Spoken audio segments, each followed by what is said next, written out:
All right, everyone, welcome to tonight's episode of the Whitfield Report. I am your host, Sam Whitfield, broadcasting live here from NGC Studios here in South Florida, and I want to thank you all for joining me here tonight. Contact info as usual. If you would like to follow me on Twitter and Instagram, you can do so at SamW_NGC. Hashtag Whitfield Report. You can also follow the Whitfield Report on Twitter at Whitfield Report. Follow me on Gab and Parler at Sam Whitfield. TheSamWhitfield.com is my website. Facebook.com/Whitfield Report. And as always, subscribe to the podcast on Apple Podcasts, Spotify, or wherever else you get your podcasts. Quick shout out to the live chat here. We have El Jefe in it. That is the Jeff in English. For those of you struggling with the Spanish to English translation, we have Blaze Dust Dreamer. And we have Evil Eric, who says, "I'm nude." Well, lovely, Eric. Of course we know you. Of course we know you're nude. So yeah. Anyway, folks, I actually have a guest with me tonight. Joining me from Southern California, I think, is Ryan Marhoefer, who hasn't been on the show in roughly a year and a half. I don't think That long? so. Yeah, it's been a while. Welcome back to the show, Mr. Marhoefer. How are you doing? The coronavirus, and I'm locked up in the house. So I Well, don't know if that's good or bad. yeah. Well, we're all locked up right now. So we're all trapped. Yeah. So yeah.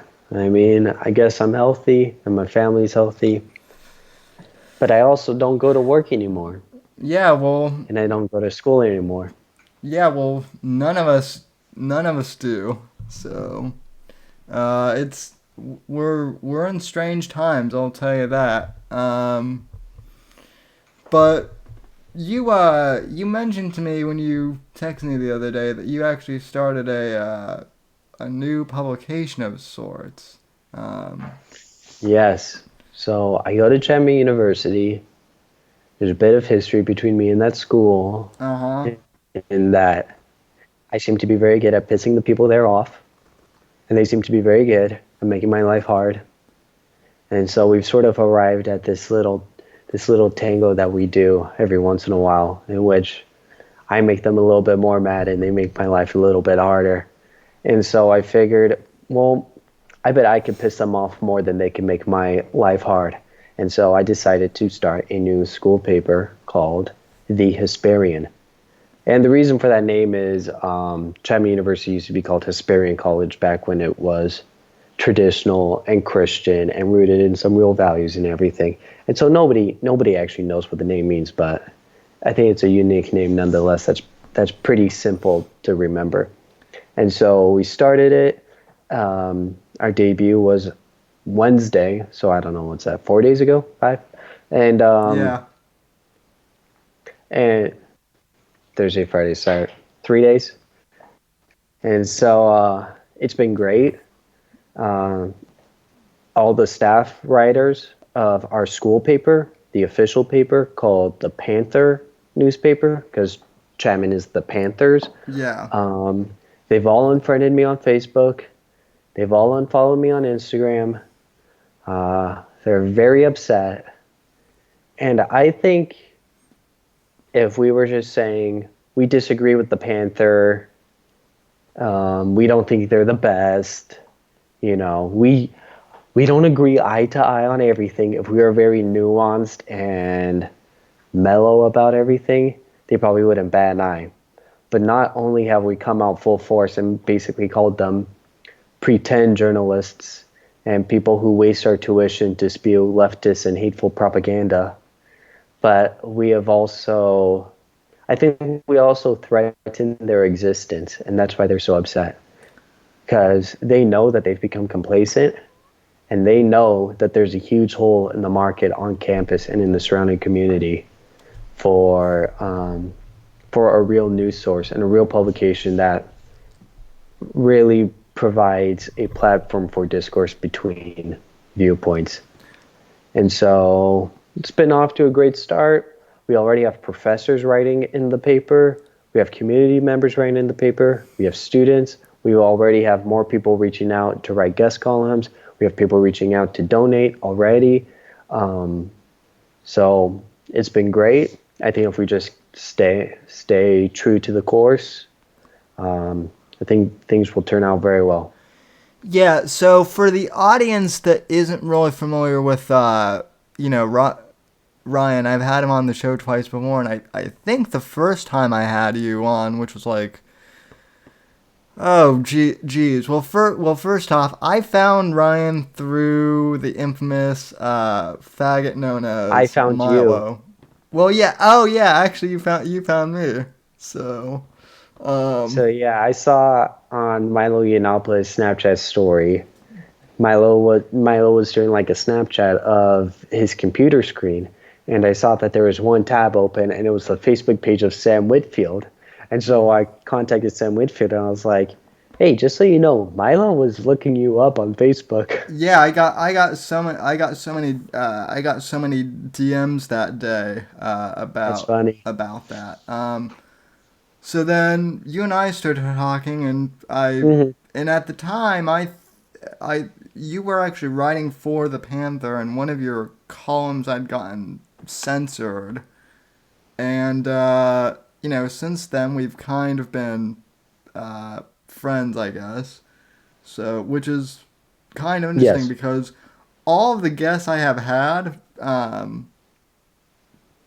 on the show who are also college Republicans, there seems to be a concurrent theme of all my guests at one point or another have been censored on college campus. I just talked to one of Hmm. the I shouldn't say I just talked to, but I frequently have on the head of the Turning Point chapter for Penn State, and they're always getting censored over at Penn State because it's Penn State, one of the most Yeah. left wing schools over there. And also, they've been fighting Reupers over there too. So Oh, interesting. they're in the thick of it. But yeah, when you texted me the other night and said that you started a new publication, I'm like, I'm honestly not that surprised. So um, I guess. I'm sorry. Say that again. You just froze up. Oh, no problem. When you text me and said that you started a new newspaper, I'm kind of like, I'm not really that surprised considering that you've been censored repeatedly Uh on huh. the Panther. Um, so is it like an actual physical newspaper that you have on campus, or are you doing digital right now? We were gonna be physical as well. I don't want to go too much into the details in case if any nefarious individuals are watching, Sure, but we sure. made an amazing printing deal with basically the best newspaper printer around who was sympathetic to our cause. Someone who's not open to the public. We published all these papers, and we were prepared if anybody stole our papers or trashed them or anything. We had we have one main lawyer, and then we have one other lawyer as well, who I also use for personal uses. And they've been amazing. And so, one would be Bill Becker with Freedom X, who is a great guy, based in California. So I'm sure maybe some people know him. And Sure. so we were prepared for any funny business, but really with our newspapers, we were going to make them to where it was like people wanted to keep them and treasure them because these newspapers were going to be so special and rare or limited, I suppose. But right when we were ready to print, Chapman University said, okay, everyone, classes, everybody who's living on campus, you have to go home now. Right. And so there's not too much use in printing out a newspaper when there's nobody around to read the physical version. So we've just been doing it online. We launched Wednesday. We've been mostly getting our traffic through Facebook. And so in the first day, I think we got 1,000 views and 250 unique visitors. And so it's been pretty good. We want to get those numbers up, but people are definitely interested. People are definitely grateful for a different news source, and it's something that will actually publish all opinions, not just the most loony leftist ones. We'll publish leftist ones too, either for the left or the right for the opinions we publish. So just saying Donald Trump is a horrible human being who is a Cheeto man and he reminds me of Hitler. Right. That would not live up to our editorial standards. May live up to the high editorial standards of the Panther, but not for us. And so that's what we've basically tried to do, is improve discourse, but also have honest news reporting. Yeah. And I mean, that's something that really, I mean, I think, all newspapers across the board, not just college papers, need to focus on. Mm-hmm. But also, I mean, now you have the added trouble of, this is something I've kind of encountered. What else is there to talk about in the news but coronavirus? Or, Mm-hmm. I guess I should call it, the beer flu or something like that. So it's, the news cycle has been completely. I've got a few good stories, but uh-huh. The news cycle I've has got a been. few good stories, but Oh, go ahead. okay. I've got a few good stories, but we've also, last thing I'll say about the Hasparian. The Hasparian, oh, by the way, in case if any of the viewers are interested in looking at what we've done, it's HasparianNewspaper.com. Hasparian is HESPERIAN. Just sound it out. HasparianNewspaper.com. We've been trying to create some news, or at least get some attention. Like we had a column by one professor already, and some more coming along the way. But then also by students. We had one student who, so Chapman has been getting some, this is for context Chapman has been sort of really put on blast by the school paper and the left wing of the campus, like the far left wing of the campus, as being a haven for racists. Wait, what? Because our film school had the Birth of a Nation poster. Oh Because my! Oh, regardless of the subject matter, that movie was revolutionary in the art of filmmaking, regardless of yeah, the subject matter. Right? It was basically the first feature length film, yeah. essentially. Right? It's a relevant film in filmmaking. And so they said Chapman didn't want to take down the poster initially, and so Chapman is a haven for racists. And then later on, we had one student who basically had a very bad mixture of a plus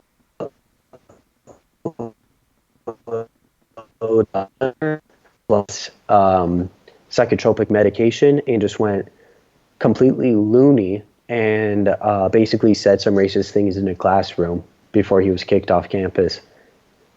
And I don't know if he was expelled or what, but he was kicked off physically that day. And so people thought, oh, this kid, even though he was definitely impaired in that moment mentally, they tried to spin it as he only said those things because he felt comfortable enough to say it at Chapman. And so literally the Panther newspaper, the official paper, they had like 6 articles all saying Chapman has a race problem. Chapman is a haven. We need to talk about Chapman's race problem. Da da da da da. And a group on campus that was leading the charge of that narrative was the Black Student Union. And they're great, whatever, segregate students based off of skin color, sure, whatever. If I try to do it, it wouldn't turn out so well, but I guess they can do it, whatever. It's not really the hill that I'm willing to die on. But they've really been saying, they've just been pushing that narrative that Chapman needs more diversity, Chapman hates black students, Chapman needs to be inclusive. And so I actually had an African American student, Chapman student, reach out to me, and she said, I want to write a guest column for your paper talking about how the Black Student Union is intolerant of black students who hold opposing viewpoints to them. And so we published it. And so far, I think it's the most popular article on our paper, and it certainly ruffled some feathers because it totally goes against the narrative. So, I just think some groups on the chat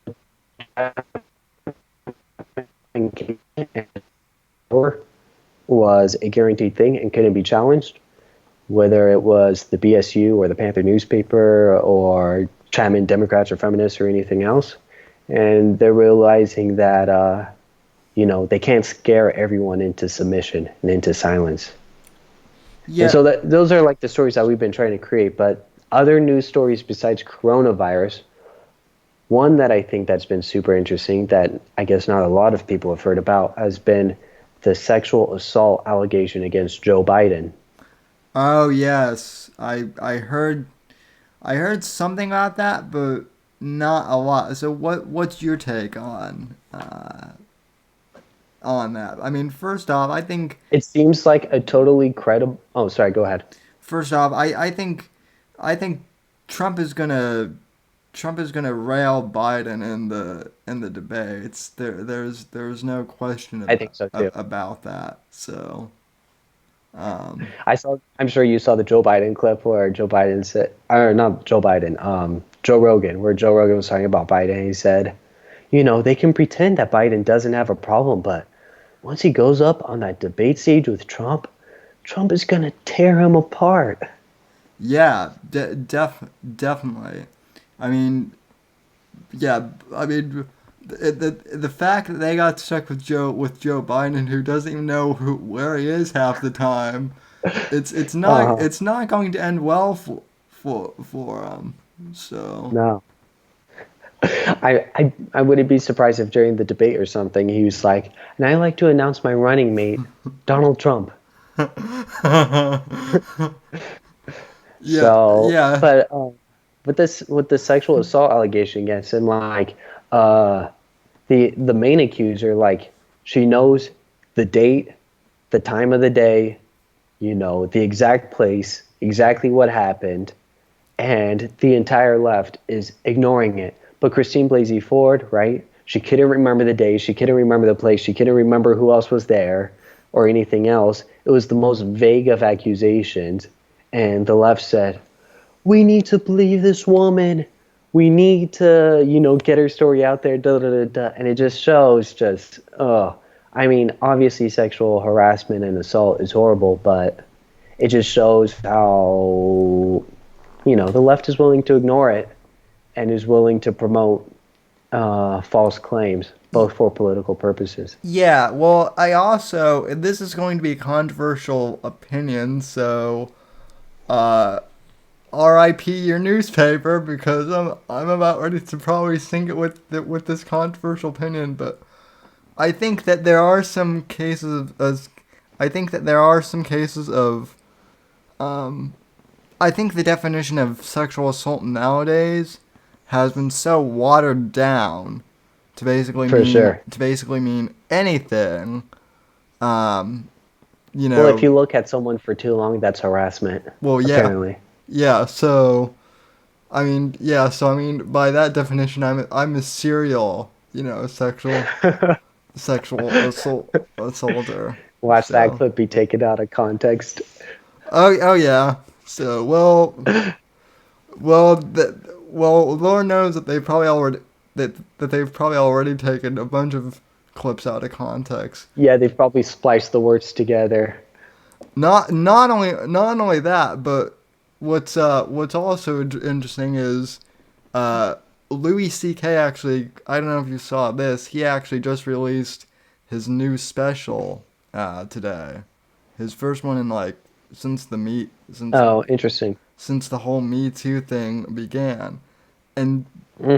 I'm actually Louis is one of my favorite stand-up comedians. I bought like all of his stand-up. I bought all of his specials over the years, and so I went out and bought this immediately. And I also Googled, his new special just to see what people were reacting. And the New York Times, they haven't even reviewed it yet, and yet they're already flipping out that he is allowed to like have one. Now he's self produced. This he didn't have like any deal with Netflix Interesting. or anything, but just the fact that he has a new one out is driving them, insane. And what he did, yeah, it might be gross, but like that's kind of it.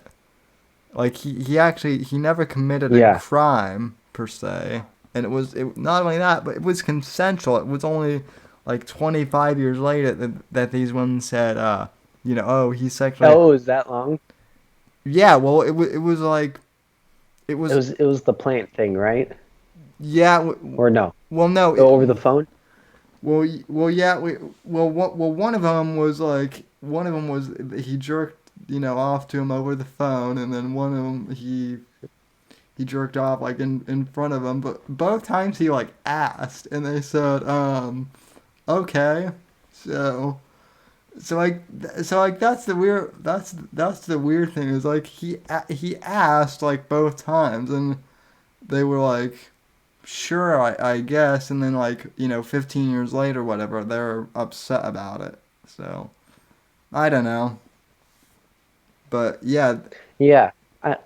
I I really like Dave Chappelle, and I remember one of Dave Chappelle's specials where he said, one of those women said she dropped out of comedy over the phone thing. Oh yeah. And he said, if that's all it takes for you to drop out, then you weren't really gonna make it anyway. No, no, the comedy scene is just the comedy scene is brutal. Anyway, Yeah. I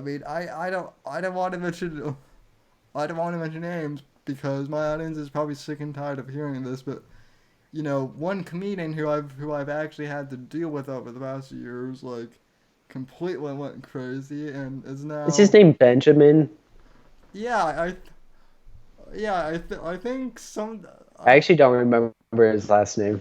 I I I think something Smith or something like that. I don't know, but yeah,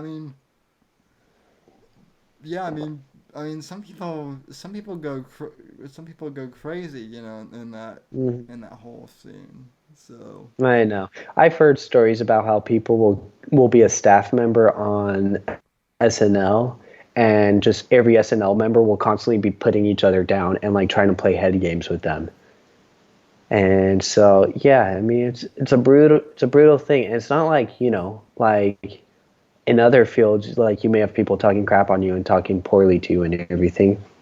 But, in other fields it's just get the job done. But in comedy you have to put on a performance, and I would say I'd say it's even tougher to do when people are being so toxic towards you. yeah, the interesting thing is someone actually told me recently. They said, Sam, we think that you should do stand up, and I'm like, why? I'm not funny, but I'm like, but they said, well, you've been in politics, so that's kind of the same shit show as comedy. So Sure. yeah, I don't know. I might do it at some point, but like politics and comedy are like very weird, fields in terms of that because there's all that drama. Like Yeah. even amongst like kind of the conservative groups now, like they're all these like conservative I don't even want to say conservatives, but like kind of right, leaning subgroups. So, now. Yeah, I know that Now. I know some people on the right certainly cannot take a joke. Your John Kasich, Mitt Romney types. Well, I mean, Or Reagan Battalion, I think is the Twitter account that tried to destroy Milo's career. I guess it kind of succeeded, but yeah. yeah, there's some toxicity, I suppose, on Well, the right as for sure. well, I mean, the alt right really can't take a joke either. So, I Mm, mean, yeah. yeah, and then you get the weirdos like Fuentes who are just obsessed with race and IQ and the J- the Jews, Uh, all the time.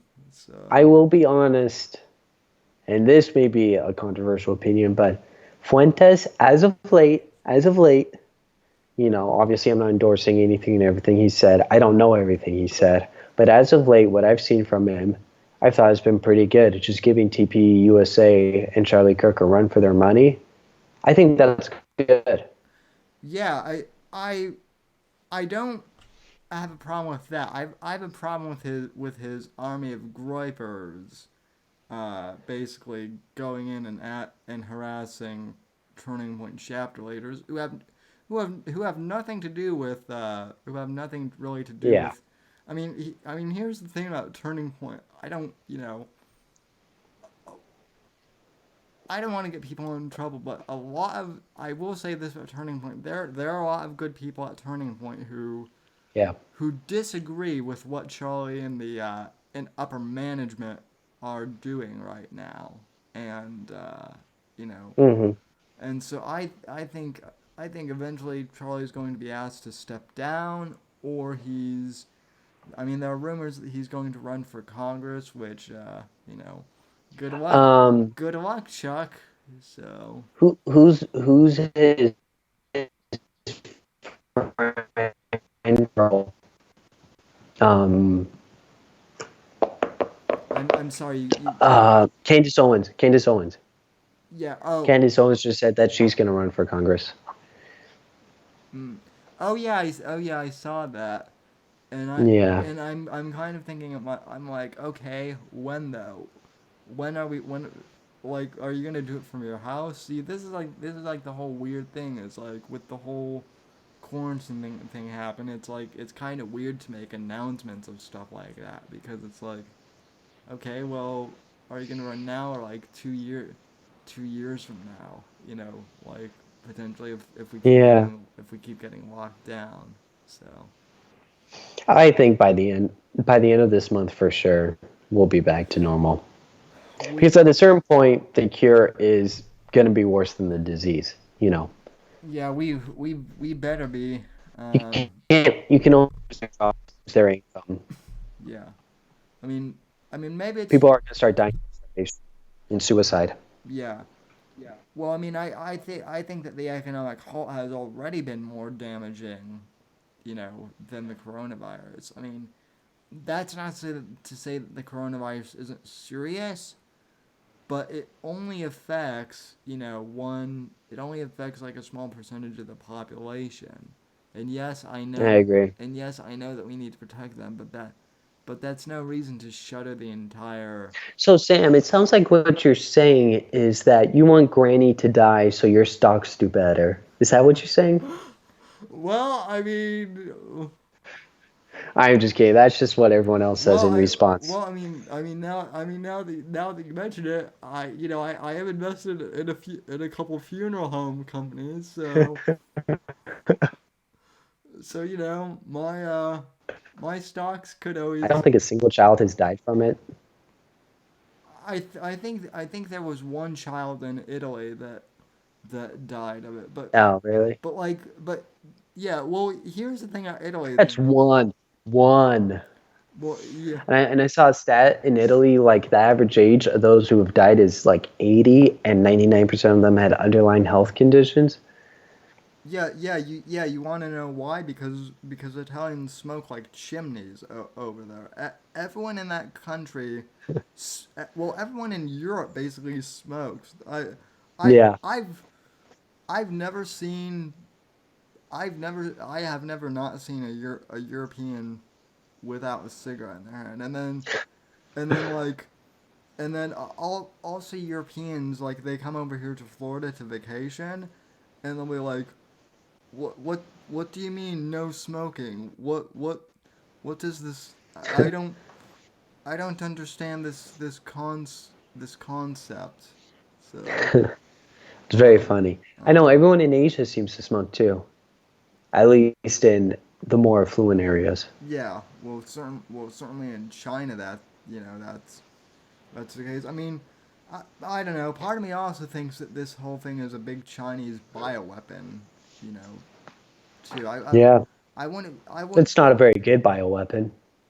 Well, it doesn't have to be though. I mean, I think China has kind of done what they set out to do, which it was to shutter the world, economy.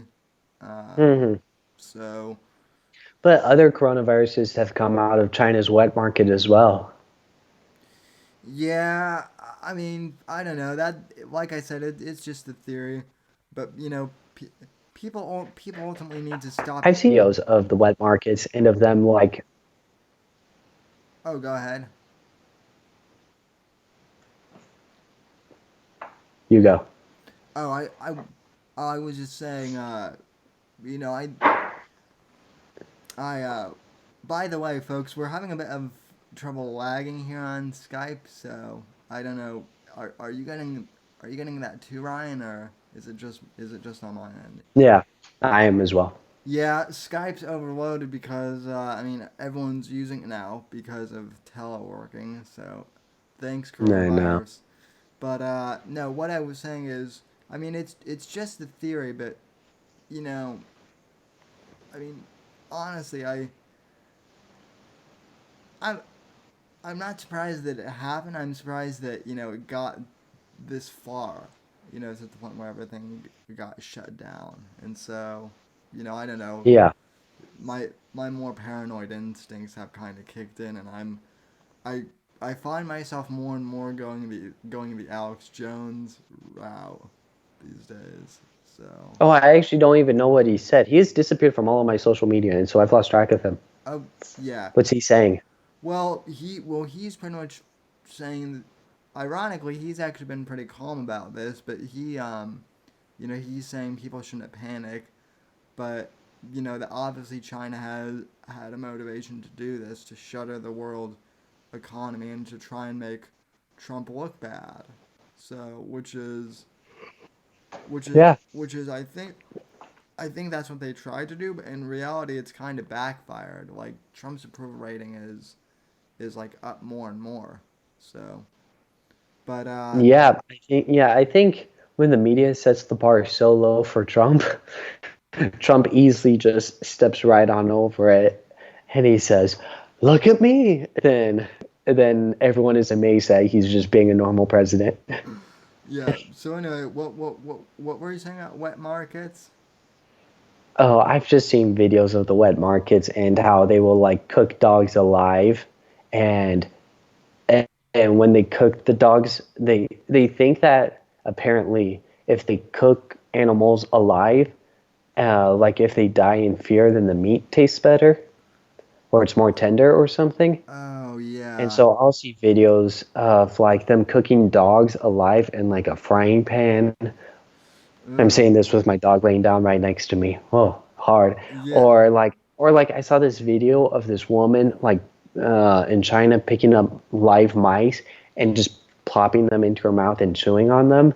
And it's just something has to change over there because the way they consume food, I know it's not all of them, but I think it's like 30% of them still consume dogs. Um, you know, Something has to change, and the wet market is. I guess the only reason why China even allows the wet market, because it's all wild animals, right, that are caught and sold to people, right? The only reason why China allows it is because China is a communist state, which means everything is property of the government, and so wild animals can then be taxed. Yeah, So that's why the Chinese government is a fan of it, I suppose. yeah. Well, what needs to change is they need to get rid of communism in that country. One. Good luck.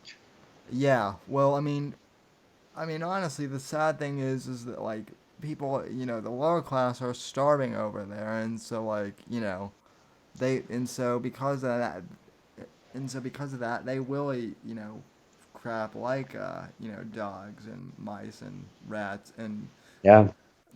bats are the ones I can't figure out that like even if I was starving, I would never. I don't think I could ever eat a bat like. I don't. And I've seen pictures or videos of like Chinese girls eating the bats like they're tasty little chicken wings or something. Like whole bats. Ugh. Ugh, yeah. Norm Macdonald actually has like a great skit about eating bats like deep fried or something And, on and what does he say? he like wrote some corny song about eating like bats like deep fried or something like Kentucky Fried Chicken or something. Oh, gross. It's yeah I ne- I love Norm Macdonald.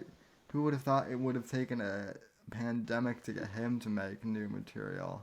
So, but Yeah. uh, So have you seen any good movies lately? yeah. Well, like I just said, I just started watching Louis C.K.'s new special, which is pretty good. But I I haven't I haven't seen any like new good movies. However, I was watching I I have been watching a series called Justified um, on What's that about? FX. Well, Justified is over now, but it's about the U.S. Marshals. It's kind of like it's an investigative drama, but it's about the U.S. Marshals Service in Kentucky. And the main character, he's a U.S. Marshal, but his entire family is basically a part of the Dixie Mafia and basically like the Hell's Angels. Interesting. So Uh-huh. it's basically like he's kind of the black sheep of the family because he's like a cop, and then everyone Uh-huh. in his family, is basically like a criminal. So Yeah. It's like Michael Corleone going to go into the Marines for World War II. exactly, pretty much. Nice reference there. So A funny story about U.S. Marshal is I had two friends who went to my high school with me, and one person's father was a U.S. Marshal, and the other person had a big Armenian family. And there is an extensive organized crime family, I suppose, in Armenian oh yeah, nationalities as well. So I guess my friend's dad, who's a marshal, actually arrested my other friend's two cousins on diamond smuggling or something like that, and put them both in prison for like 100 years. wow, So it just shows you how small of a world it is. yeah. So what about you? Have you seen any good films? Well, you're in the movie Epicenter basically. So Well, everything's gotten delayed now, including like James Bond and everything. So, I know I'm kind of uh, pissed about that. So so I haven't been watching too many movies, but I have to tell you, I recently rediscovered TCM, Turner Classic Movies. oh yeah, I love And I love that channel. I love it. And so anytime I'm in my family room, I'll turn it on just like even as background music. Because, like an old Western or something, there's never a bad time to have that on. And so I've been watching like a lot of the old John Ford movies, which are like the Westerns that star John Wayne. yeah. So those are fun. But, they're dated. So it's like, I've I will say I've been rewatching the Dollars trilogy. which is always good. No, Which is the best Western which is always trilogy. good. So, I I I started watching. It's my I started watching The Outlaw Josie Wales last night, but fell asleep. So, Oh, I actually haven't seen that one. real, But really. The Good, the Bad, and the Ugly, probably it's in my top 10 favorite films of all time for sure. Anything that Eastwood does is is good. You Almost. know one that I haven't seen yet is Unforgiven. Oh, Unforgiven is actually I hear that's like best Western. Unforgiven is actually the one that I wrote. I actually wrote a term paper about Clint Eastwood and the making of Unforgiven. So Interesting. that is a that is a great movie. But yeah, Unforgiven, and then Gran Torino is still like one of his better movies of the I past like few that one recent too. years. So He's a good director. He's a good actor. I really like him. yeah. I just saw Dirty Harry for the first time. What, you just now saw Dirty Harry for the first There are time? only I only have so much time in the world to see all these great movies. Well, well, But yeah. well. You need to see Magnum. You need to watch that entire series except for the final one. So Okay. Okay. Um, I'm really a Stanley Kubrick guy, so any Stanley Kubrick film I love. So I actually just saw two of his very recently. Rewatched them. I've seen every single one of his, but one called The Killing, which is on Amazon Prime, and it's like a heist movie. It was like his first real movie, and I thought that was really good. It's black and white, but I think it's really good. And then another one that I just saw rewatched by him was Doctor Strangelove. oh yeah, I That's one that I think you would like if you haven't seen it. I haven't seen either of those. I watched The Shining for like the second time last year, which by the way, Alan Powell too in the chat for the folks watching did a hilarious Owen Benjamin mashup of the Shining. So that's that's worth It's more. Owen Benjamin. That's his name. Yeah, yeah. Well, So yeah, Owen at this point might as well be a character in The Shining. So who is he? The character with the bear mask? yeah, he's the Jack Nicholson character. He's the guy Oh, who went crazy. But no, I've also been watching a lot of John Carpenter films. Uh, John Carpenter. Oh, like the thing. well, yeah, well, he's the one who did Escape from New York too, which is Oh, with Kurt yeah, Russell. it's a I think that's on Amazon Prime actually. it is.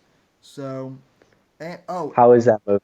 it's it's good if you like cheesy B movies from the '80s, which I do. I guess the character Snake in Metal Gear Solid is based on that character. Yeah, yeah, essentially. So um, Nice, very cool. I'm trying to think of anything else that I've really seen. I haven't seen too many. I just rewatched Citizen Kane for the second time. I I've seen that movie like 3 times, and I know people are saying it's like the greatest motion picture whatsoever of all time. I understand it like from an academic level. I just can't get.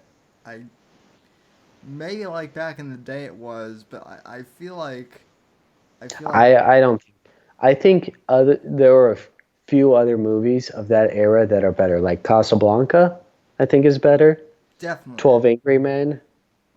Um, a little while after, I don't know when did if Citizen Kane was the 40s, I guess 60s would be I what I think is the greatest film of all time is 2001: A Space Odyssey. The greatest film of all time, in my opinion, is easily The Godfather. That is I think that's number two. The Godfather, in my opinion, is a perfect film from start to finish, especially if you watch 1 and 2 back to back, which I've done, but I've needed a lot of coffee to do that. So I love the shot at the end of the first one, and you see Michael, and you know he obviously says what he says, and then his wife leaves the office, and then his wife looks back, and she sees the man coming up, and like kissing his ring and everything. Then you see then yeah. the door just closes, Mm-hmm. and oh, it gives me chills every time. The novel is equally as good. If Oh, you I have the novel. I haven't read it yet. It's I've actually had to read that book twice for school, Wow, and it's that's a good school you're going to.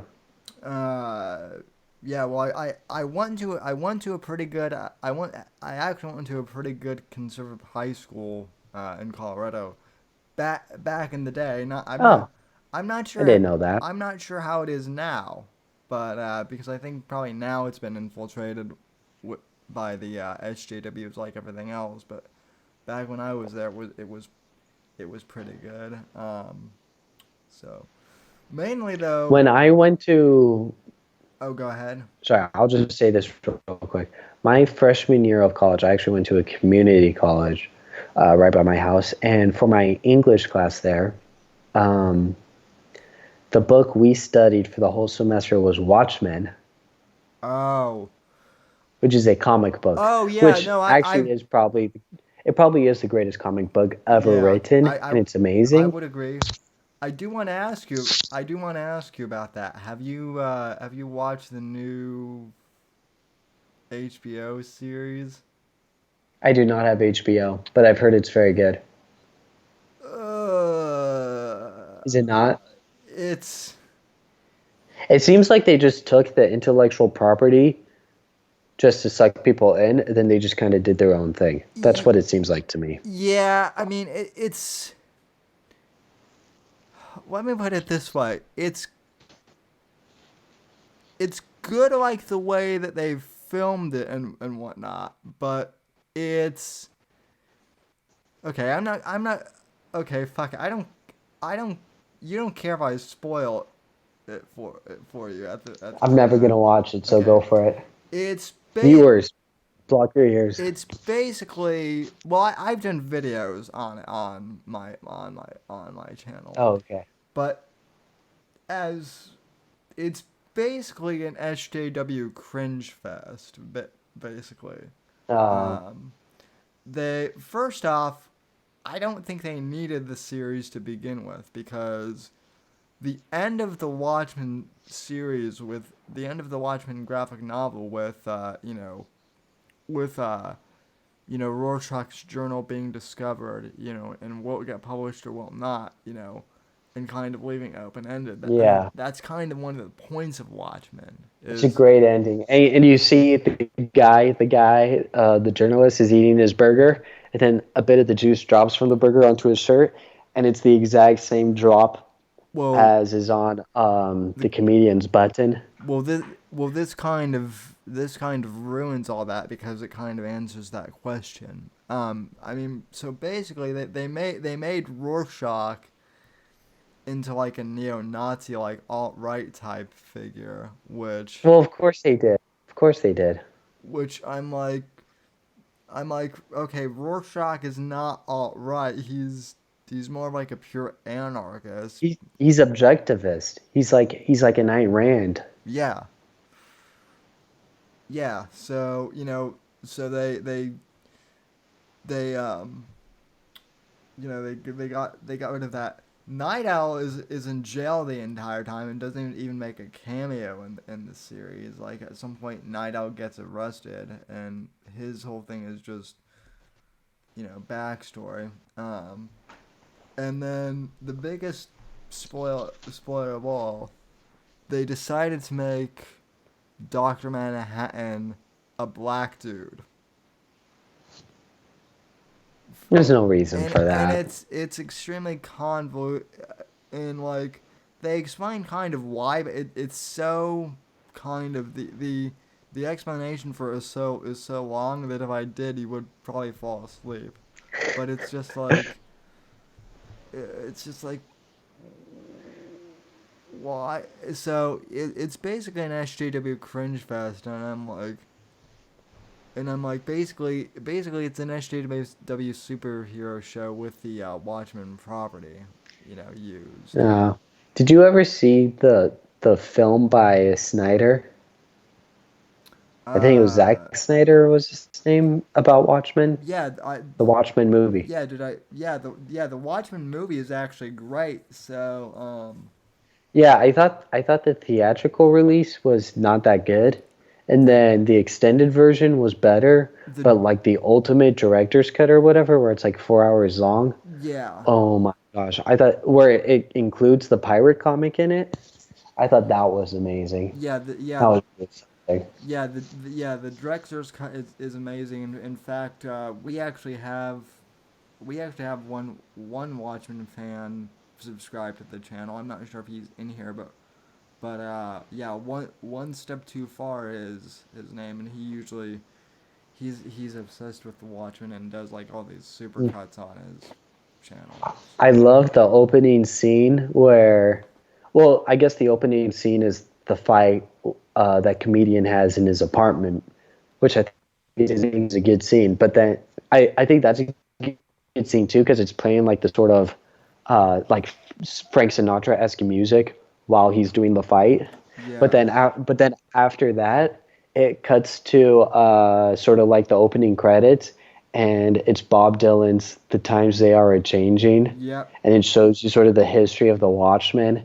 And oh, I love that. I think that's one of the greatest opening credits sequences of all time. Definitely.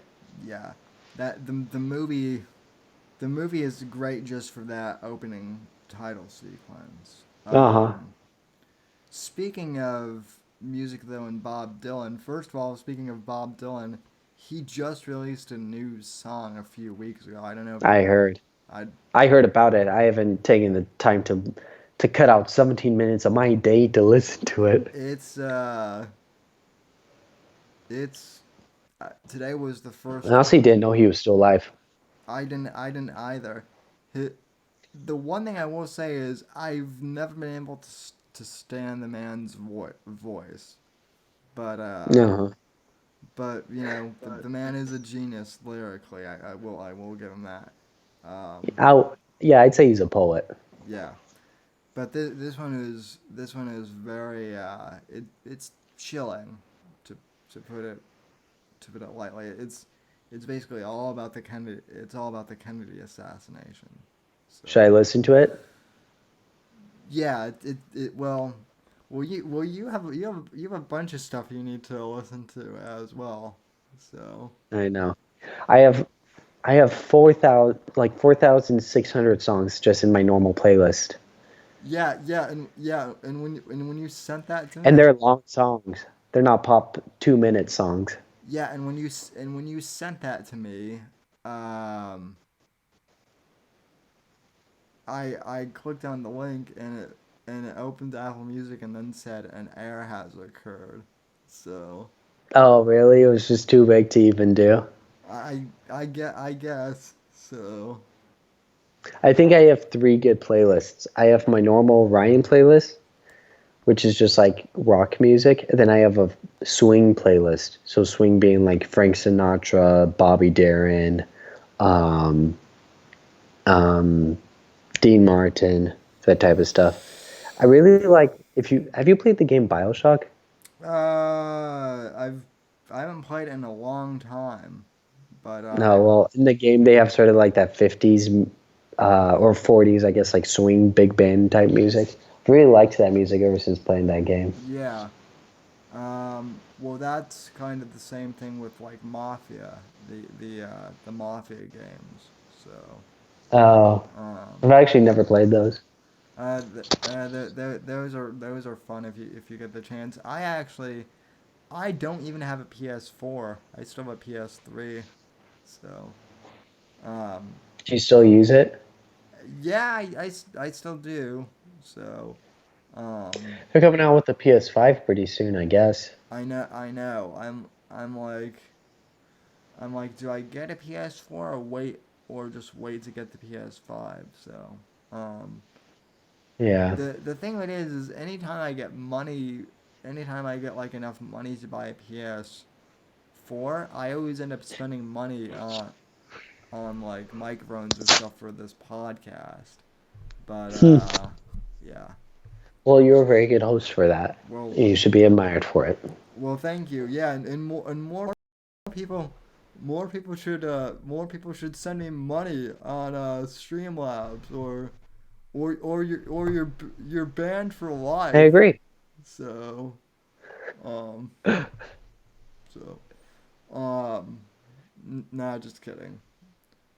Yeah, no, it's with this whole quarantine thing. I've been just trying to catch up on like movies and a whole bunch of TV shows. So, um,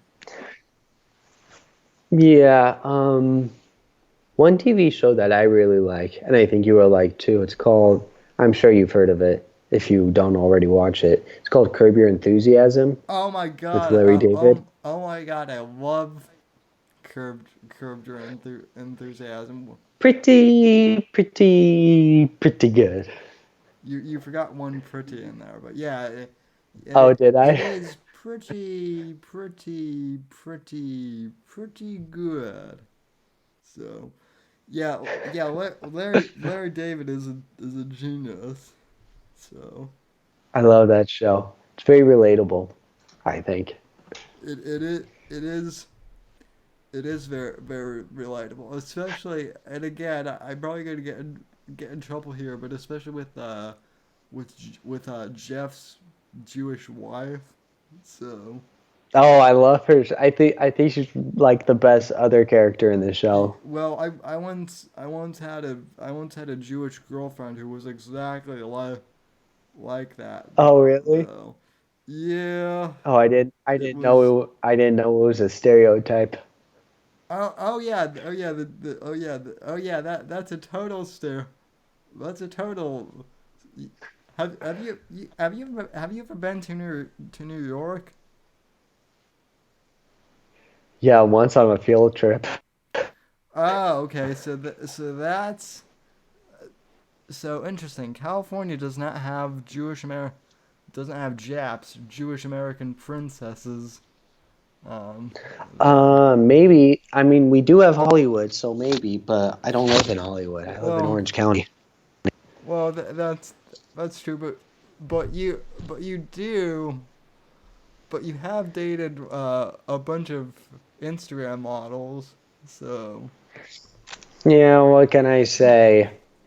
I don't really like talking about that in front of everyone. I like to be more humble. oh oh, sh- oh sure. Yeah. But it is what it is. I think you have too. Oh yeah, I have before. Now I'm now Sorry I'm to just put you on the spot like that and make you seem less humble. oh no, I once actually met a Playboy Playmate once. So so Nice. but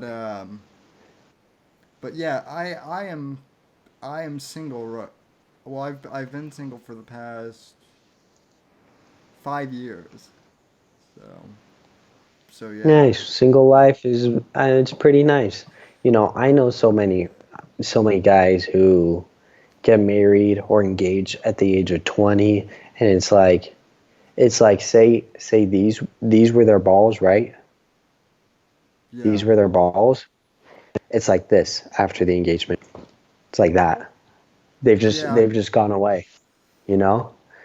They never want to hang out anymore. They never want to do anything. I know of a guy who's actually from California, um, and he got married. He he enlisted in the Marines. This kid is like 19, so he got married. He enlisted in the Marines, and he shipped off. She cheated. She cheated on him, Jody. and Yeah, have you seen the movie Jarhead? yeah, I have. So yeah, Jody, you remember Jody? I know what a Jody is.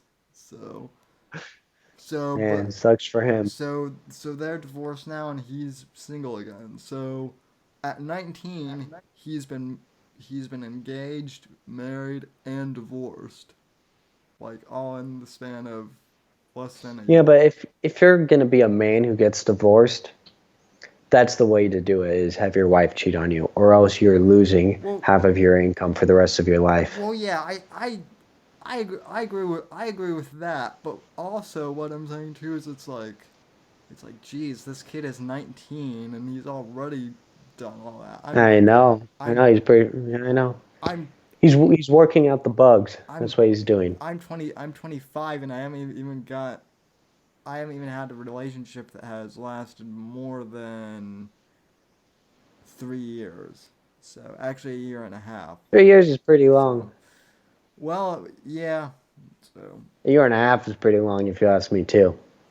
yeah, Maybe it'll seem like not as long as I get older. yeah. Part of it for me, honestly, and people keep saying that like, oh well, politics, shouldn't really matter, but when you're, and I'm not saying like I'm a huge public figure, but I'm still kind of out there, and that does things do come up when that's when Hmm. you're a public figure. So I just need to Sure, find. it's funny with me. Like I'll have.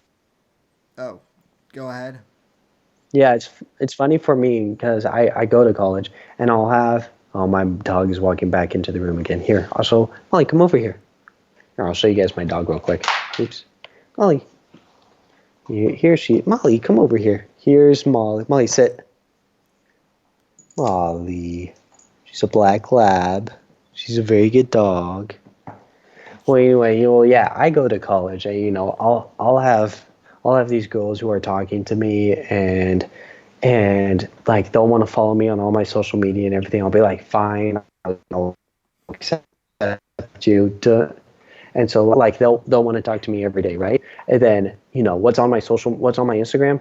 Me with Nigel Farage, me with Milo, all that type of stuff.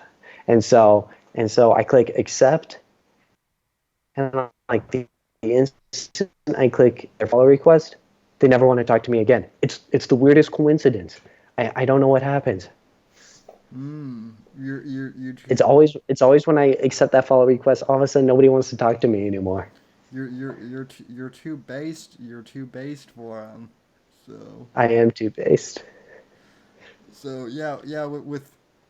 yeah with me with me they hit the accept, and then they see my page and they think I'm an alcoholic. I really don't drink that much, but the only time I post on Instagram is like when I'm trying a new beer Uh, or something like what's wrong with that. being an alcoholic? I think there's too much stigma around being an alcoholic. Okay, Gavin. Okay. Seriously. You're brave and bold if you cut off your body parts, but if you enjoy having a drink, you're problematic. Well, I okay. don't think. Right. Well, okay. Yeah. If you want to go down that road, then yeah, I agree. So, um, Yeah, it's not like having it. I don't want to get too controversial, but it's like, I was maybe going to mention some psychotropic drugs, but that may just rub people too much the wrong way, and oh, oh, I go down. have But have you have you taken psychotrop? Have you taken fun? no, I have not. But I do think some people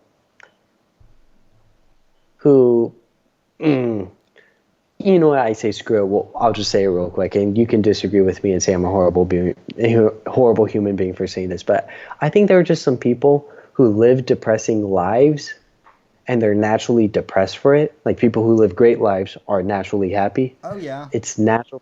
It's natural for you to be depressed when you live a depressing life, but they think, oh no, I'm depressed. I need to get on medication, and so then they sort of build a dependence on medication for their depressing lives, or they have social anxiety because they never leave the house. And instead of actually going out and socializing and, getting more comfortable around crowds, they say, oh no, I need medication.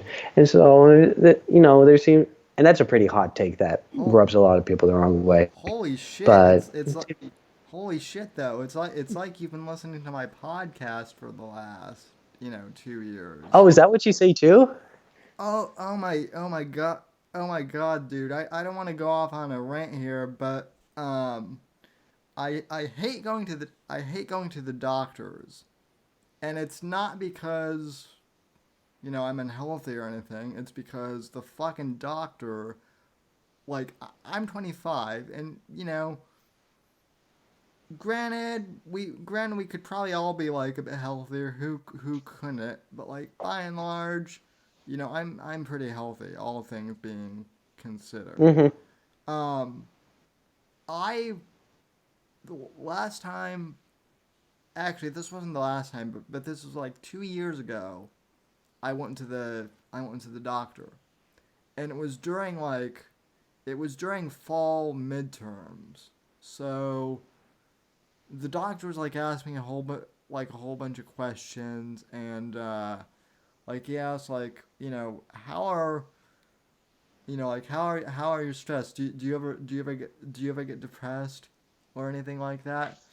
And jokingly, I said, well, doc, I am in college and I am, in midterms right now, so depression kind of goes with the, with the territory. Like, and I said it very lightly. Like, obviously, I meant it as a joke. Uh-huh. He goes out. His um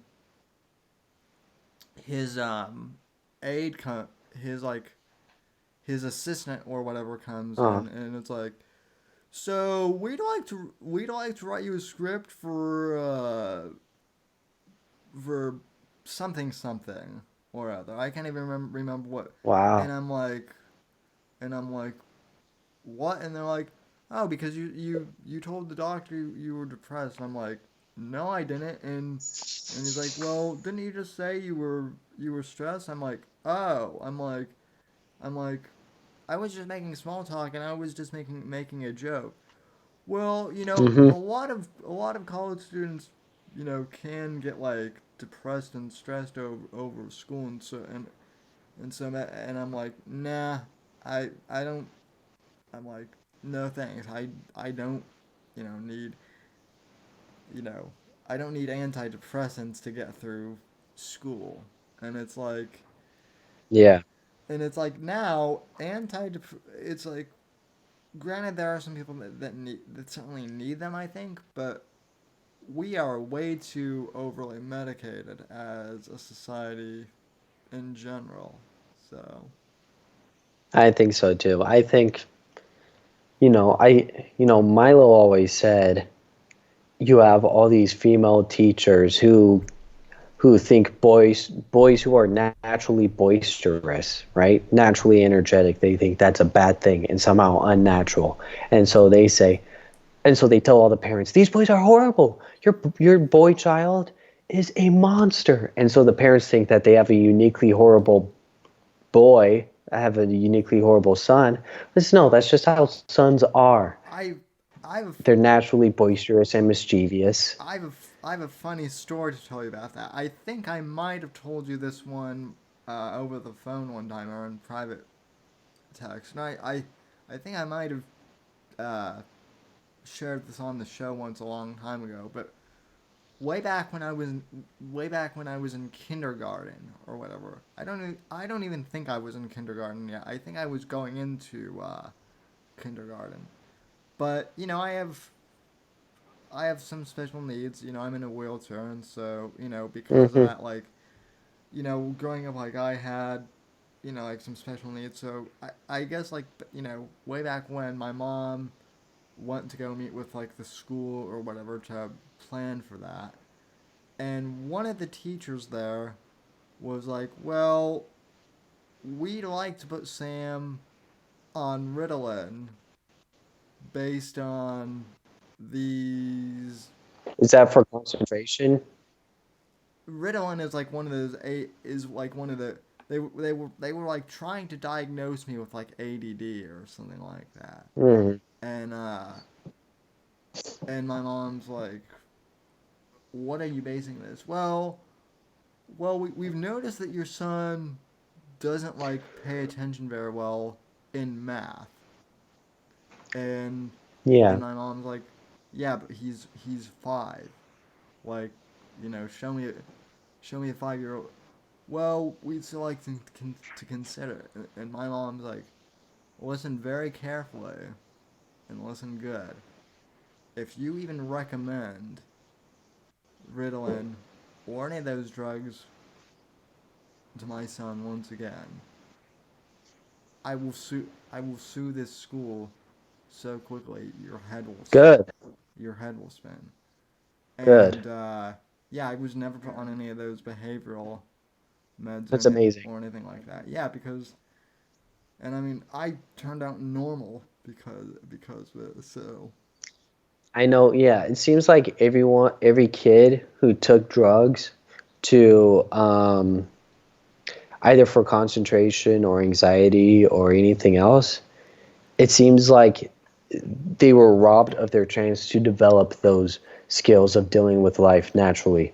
yeah, And so now they're completely prepared for the world going forward. yeah. Well, and I think it fucks with your hormones too and whatnot. I mean, I wouldn't be I'm surprised. I'm pretty damn sure it is. I mean, another controversial opinion, but like I I certainly think that in some cases there generally are gay people, and I don't and I don't have a problem like if you're gay, you're gay, whatever. But there's also I think part of it is also biochemistry, and I think that you've got all these kids on behavioral like altering meds, and it's like it's like if you're on these meds, of course you might want to be like transgender or whatever because Yeah. you're like your hormones are all out of whack and whatnot. Hmm. So um And what I find especially weird is that there are a lot of parents who will push their kids towards transgenderism, and the parents think it's a thing to be proud about. ugh, yeah that Ugh, poor kids, huh? yeah. Poor kids. Yeah, I don't if if you want to be if you want to be transgender once you turn like I mean legally it's 18, but like I would say like if you want to like transgender once you're like 25, sure, go for it. But before then, I just don't think you're developed enough really to make that decision. And it's like I agree. it's also like Gavin McGinnis says too. What's wrong with just being gay? So, um, Yeah. That's funny. I actually haven't heard that.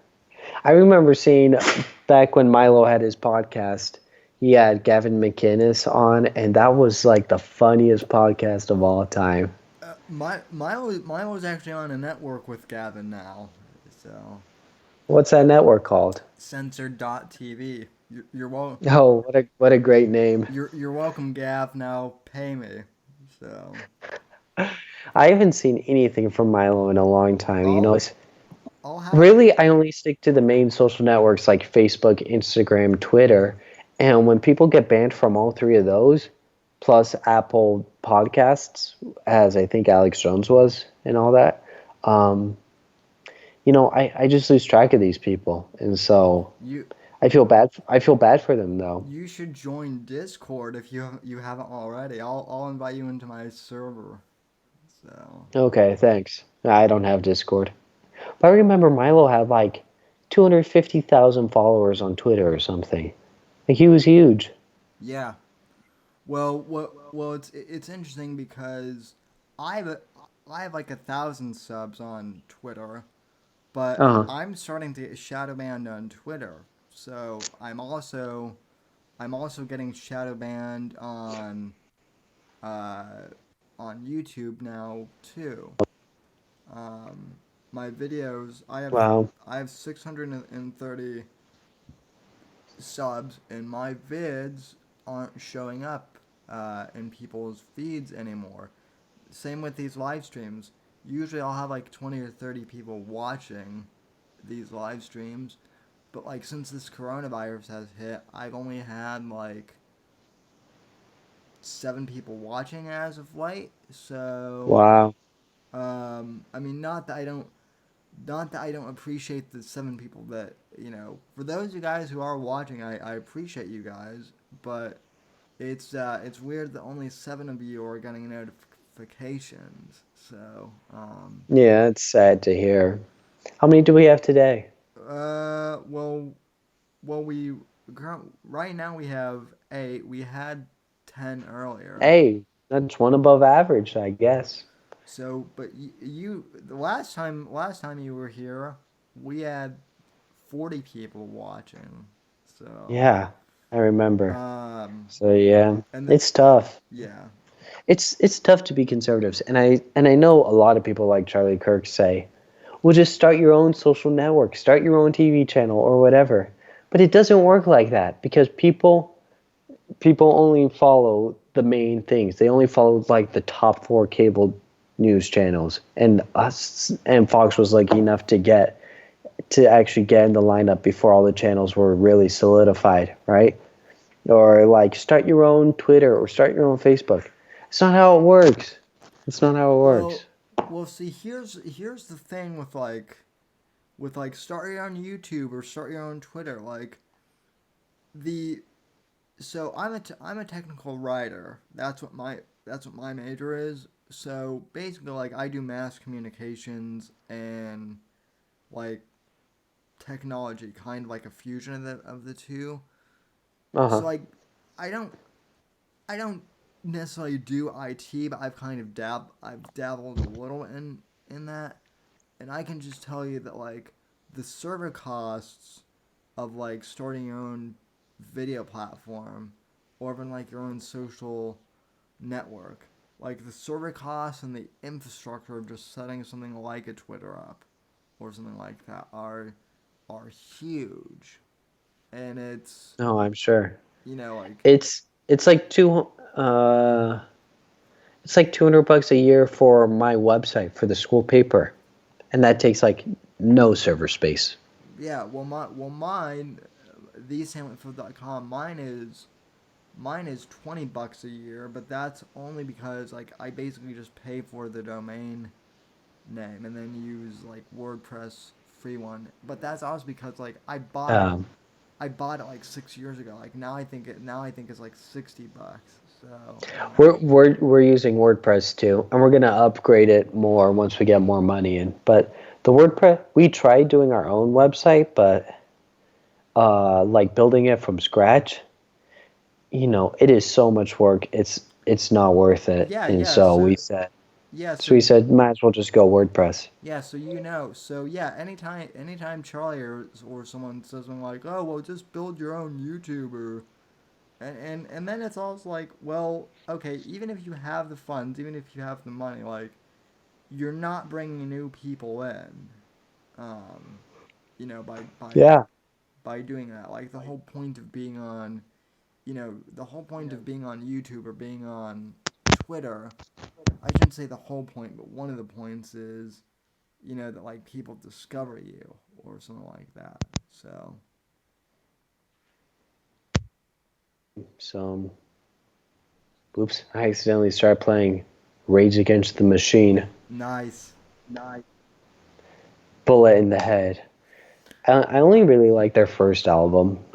Uh, I The on dude burning himself.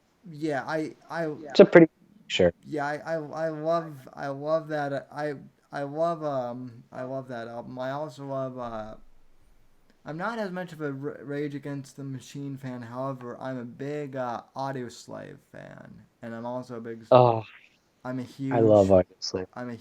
Soundgarden fan. So I like Soundgarden too. I Soundgarden sort of has dropped off my map, so I need to start listening to them again. Chris Cornell, Chris, I'm sorry. This is gonna be a bad joke, but Chris Cornell has dropped off the map basically. So Yeah, I know. And so you know, a lot of people think it was because he was on psychotropic drugs. yeah. No, I've heard. Right. Nobody is just living an amazing life as a rock star, making, millions of dollars a year with a nice, loving family, and then decides, you know what, this isn't enough. I'm gonna hang myself. Right? No person in their right mind thinks that. And he did have depression, but he was also on meds too. I mean, I'm pretty sure the same thing happened to Michael Jackson as well. So And then Michael Jackson was painkillers. yeah, well, same thing though. I mean, drug related Oh yeah, does yeah. so. Um, So yeah, I mean, I think Anthony Bourdain and Robin Williams was probably similar to Chris Cornell. hmm Like Anthony Bourdain was like he used to live a crappy life his entire life. Like he was addicted to heroin, like worked horrible jobs and everything. Like for 40 years, he lived a horrible life. And then he writes one book called Kitchen Confidential, which is an amazing book. You should definitely read it if you haven't. I'm I'm probably And gonna get it. I'm probably gonna get it on Audible at some point. it's such a good book. Oh, I'm sure it's amazing on Audible. And then he gets his own TV show first on the Food Network, and then it goes to CNN, I think.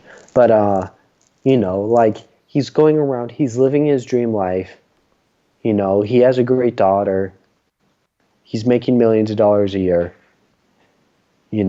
And then he's in some penthouse suite in Spain or something, and then he decides, you know what, I'm not happy. I'm gonna end it all here. That's not Yeah, how it works. You're not at the top of your life after having a miserable life. You're not at the top living an amazing life and then decide at that point that your life is bad.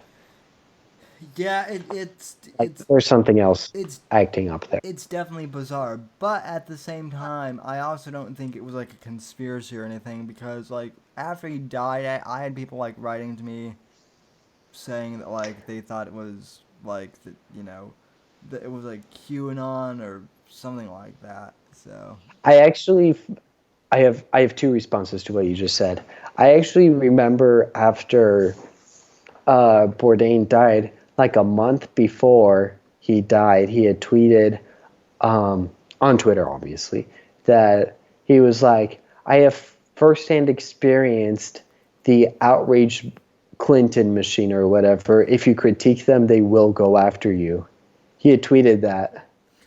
uh so so so he so he basically did the infamous "I have information that will lead to the arrest of Exactly. Clinton" meme. Exactly. So But then also, do you know who Alex is? ALX?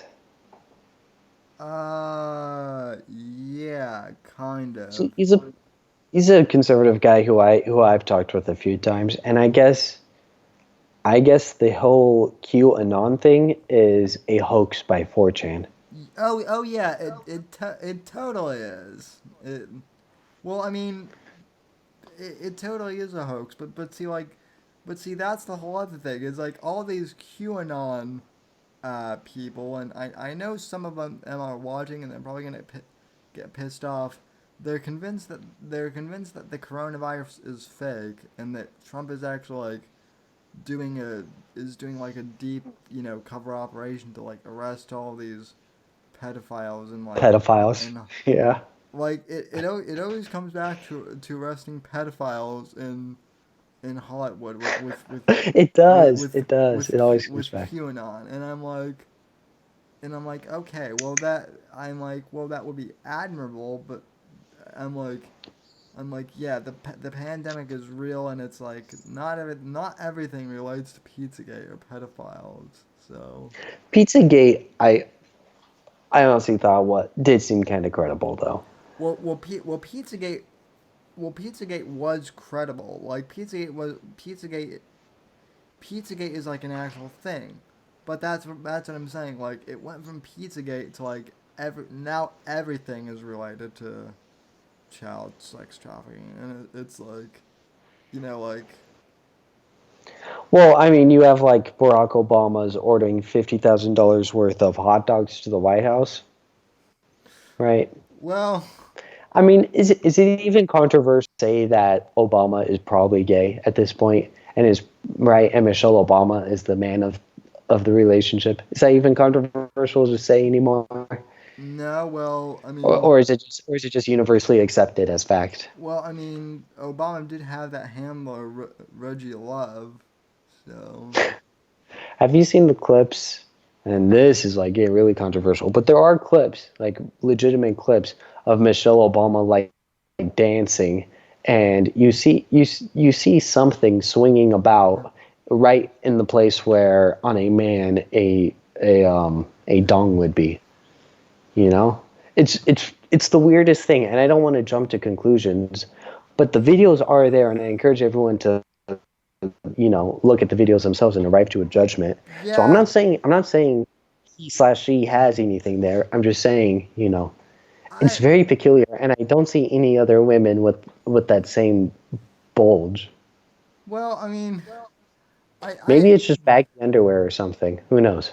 well, let me say this. I think that Michelle Obama is a woman. Michael, Oh, gee, jeez, oh God. No, I think I let's assume for a sec that she is a woman. She is the angriest woman I think I've ever seen. there are a lot of angry women out there, but she certainly gives them all. You, that person certainly gives them Well, all a run for their money. Ryan, just how many Instagram models have you pissed off? Because, you know, you're saying that there are, you're not, Whatever. That's how you filter them out. It would you're take too much time to just choose out of all of them. I have to filter them out. well, you're you're not supposed to just, you don't have to just pick one. You can you can do what I do and just take all of them. So, All of them. I don't know if I have enough to. Maybe I'll just settle for like the top 10 and call it there. yeah, that seems fair. But no, in all seriousness, with yeah, the Obamans are certainly weird. With I will say this, I don't think, even if he was born here in America, I don't think he's certainly not pro-American. Um, I find it weird that he's dropped off the map like completely since leaving office. I think he. My dog is making noises. It's okay. I think he genuinely thinks that the Democrat Party is not, maybe not too left, but is too loony for voters. Like the Bernie Sanders stuff. I think Barack is smart enough to recognize that those aren't electable positions. But I think he's more interested in the cultural stuff than like economic. So I think I remember seeing an excerpt from one of his books saying like, if I ever had to choose between the Christians and the Muslims, I would stand with the Muslims. And so he really seemed like an apologist for the Muslim world when he was president. Oh Seemed to yeah. be kind of like what he stood for. Oh yeah, definitely. So So, he pulled the troops out of Iraq prematurely, which, was basically pouring fertilizer on ISIS. Then if that wasn't enough, Obama gave weapons to ISIS inadvertently by giving them to Syrian rebels who all turned out to be ISIS members. I'm not sure how he didn't know that beforehand.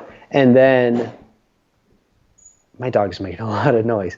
And then he goes and he gives like $500 million in pallets of cash to Iran, the largest state sponsor of terrorism.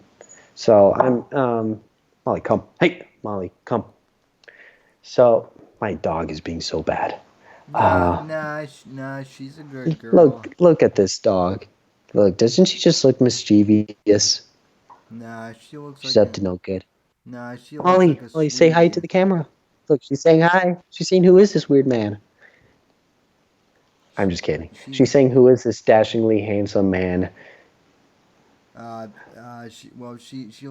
she looks like a real sweetie. So, um, Aw, she says thank you. Look, she's smiling now. well, yeah. You Also, just made her day. also That for nobody ever gives her compliments anymore. oh come on, I don't. I'm just kidding. Everyone does. Yeah, Oh, Molly. Oh, yeah. Labs really are the best dogs. I think they're So the best all around for sure. yeah. Oh, Molly. So Nice. I So, anything else new with you, or I same old, same old? eh. I mean, I'm just kind of you know I'm just waiting out the quarantine, trying not to become an alcoholic, but who knows? I think everyone has become an alcoholic at this point. Everyone. When you have nothing to do, you just eat and drink. I I Molly, sit down.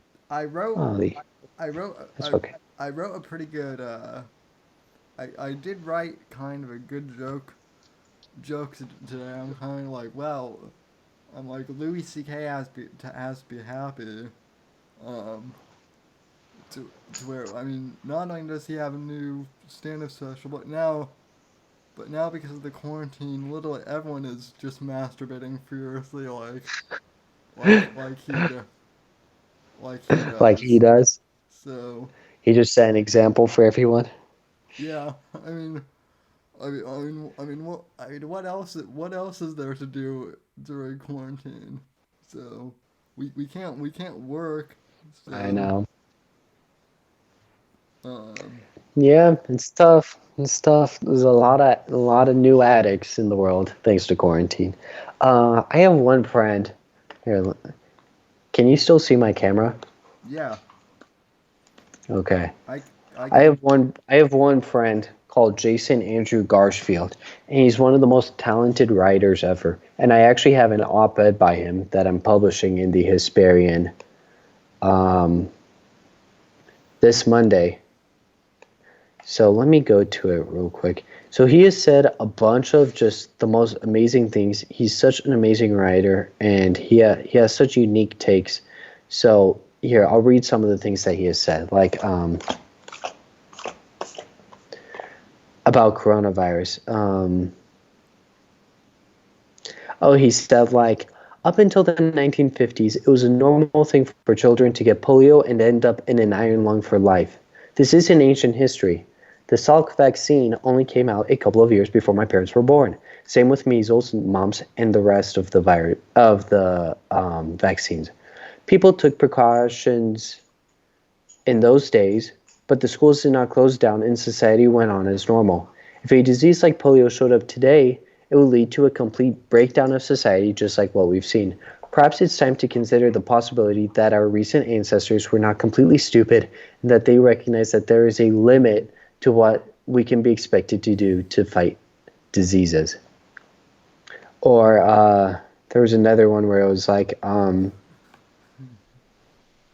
he said, this shit really is this shit as in a reference to coronavirus. This shit really is just the flu for most young people. Boomers spent the 60s doing acid and having sex with strangers. Now the young people of today are supposed to give up our freedom to keep the boomers safe in their old age. They ask that millennials sacrifice for the common good when they have, by and large, sacrificed little and less for their country. If you are 80 years old, it is time to begin coming to terms with your own mortality. oh oh jeez. So So he really just sticks it to them. he But I, he's I think he's just such an amazing writer, very underrated, and he has great takes. He's very well read. he's not wrong. So Yeah, I don't believe in sending Grammy to the morgue just so my stocks will do better. But you know, the old people are making the rules right now, and the old people are terrified. But you know, it's time to think about the rest of civilization. I Well, think maybe man does not live on bread alone, but man does need bread to live. And if everybody's unemployed, and if all stores are closed, too many people are going to be going without bread. it's not even that though. Based on what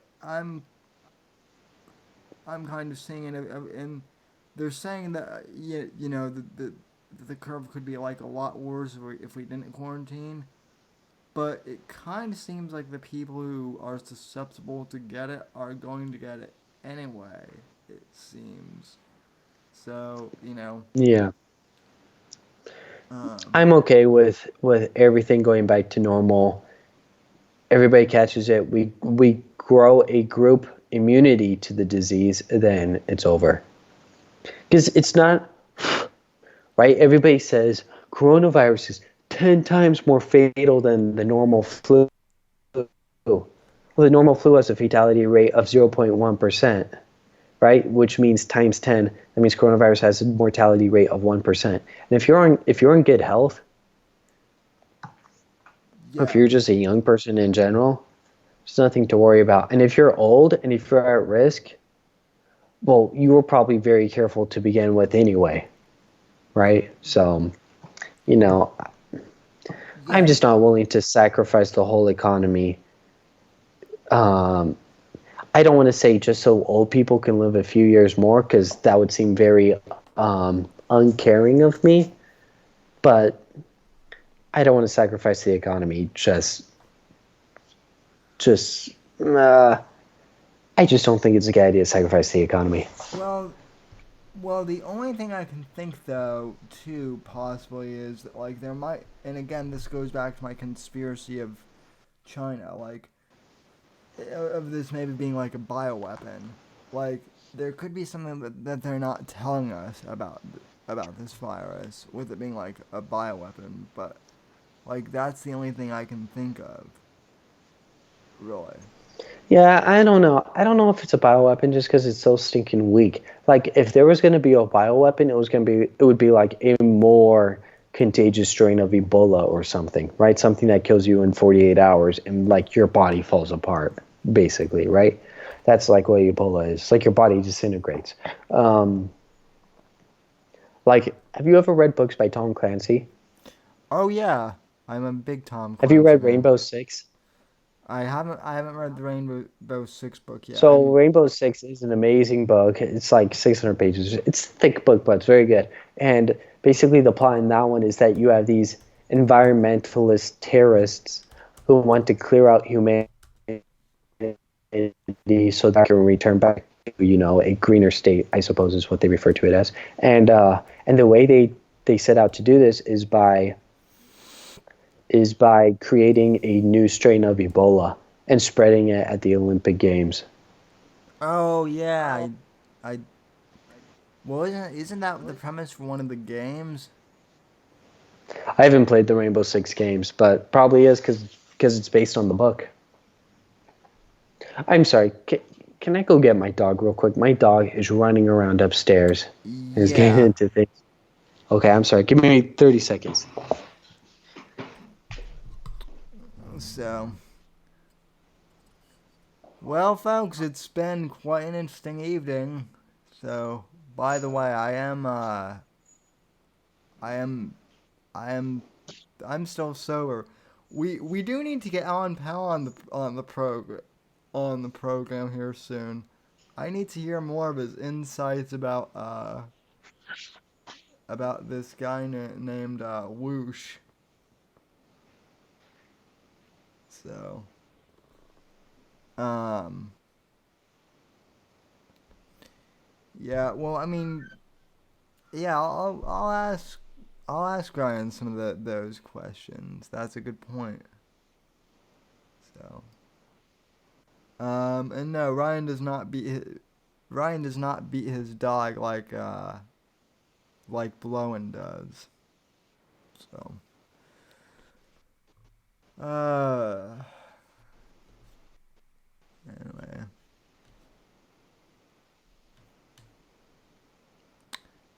I'm into those of you guys who are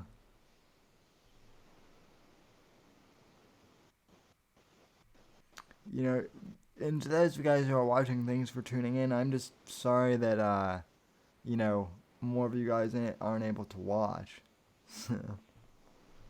So, yeah, Alan. Well, I mean, I think it's about time that you and I had a chat about you know, I think it's about time you and I had a chat because honestly, uh, he's not liking me either these days, and I didn't even do anything to him. But anyway, Such a bad dog. no, She's a very good dog, but she's just getting restless, and I had to put her to bed. uh, well, she's a sweetie. Um, so anyway, I have a couple of people in the chat who want to ask you a couple questions. Like, the main point, Sure, let's do it. the main question is, you know, if you don't think that the quarantine is effective, then why are you doing it then? I get this question a lot too. Are online, so I'm not going to go to school anyway. School is closed. I am not allowed to go to work. And my parents don't want me leaving the house. Somehow my dog got out of the room and is here again. Lay down, Molly. Um, She likes me, apparently. I think she does. And also, every store is closed. Bars are closed. So Oh, I'm just home. I'm home because Gavin Newsom in California, he's the governor, declared an statewide emergency or whatever. I believe it's a misdemeanor to leave your home. I don't know if that's statewide or only in the big cities, but either way, it's not good to be leaving the house anyway. And so I guess you can leave to go on walks around your neighborhood and stuff like that, but that's it. And so, yeah, that's about where we're at. well, Ryan, you can still hit on chicks in your neighborhood. You don't have to go to bars. So, I know. Any other questions? um, let me see. Someone said, Ryan, take the damn dog for a walk. She's probably already been out on a walk, is my guess. She's been on two today, two long ones. Um, So I think she's just restless. She's a young dog. she needs snuggles, probably. Um, Yeah, I'll snuggle after this. so, oh, we do have a few, you know, people who think that you're making sweeping generalizations about baby boomers. So, Those who fought in Vietnam are obviously exempt, right? Right. Those people are actually heroes or reluctant heroes, right? But everyone else, you know, we're not, right? we're I'm not, just not. I'm I, just not the. I'm not the biggest fans. I think maybe the generation before them were more noble. I would even I would take it a step further. I think the baby boomers that watch this program are not boomers, so to speak. Though let me clarify that because Sure. I think obviously there are millennials who use the term boomer like freely to you know you know assign that to all baby boomers, but no like like when I use the term boomer, it's to you know it's to classify baby boomers who just bitch and moan about like you know everything, but also like are liberals. So it's Sure. essentially this is referring to Blaze. Essentially though, Blaze when I'm referring to boomer, I'm referring to Teddy Spaghetti, aka Box Day. who is a total boomer. I don't consider I you didn't know that. I don't consider you or Larry to be boomers per se, but Vox is a total boomer. So, um, Ryan, I'm actually assuming that you unfortunately know who Day is, right? Is he the bald guy? Yeah, yeah, yeah, he's I've seen clips of him, but I don't follow him or anything. The way I understand it is he said the N word as a quote or something, and he got in a lot of trouble for it. um. Well, that's also Owen Benjamin who said that. But no, Vox Day. I mean, Vox Day is just he's basically this conservative who wants to.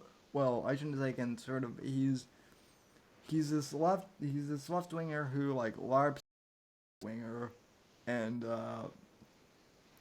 he likes to swat people and like and his dad is a literal his dad is like a literal criminal too, and so he just basically So he's like he basically Vox Day is a scam sounds like artist. JFK. So um I'm just kidding.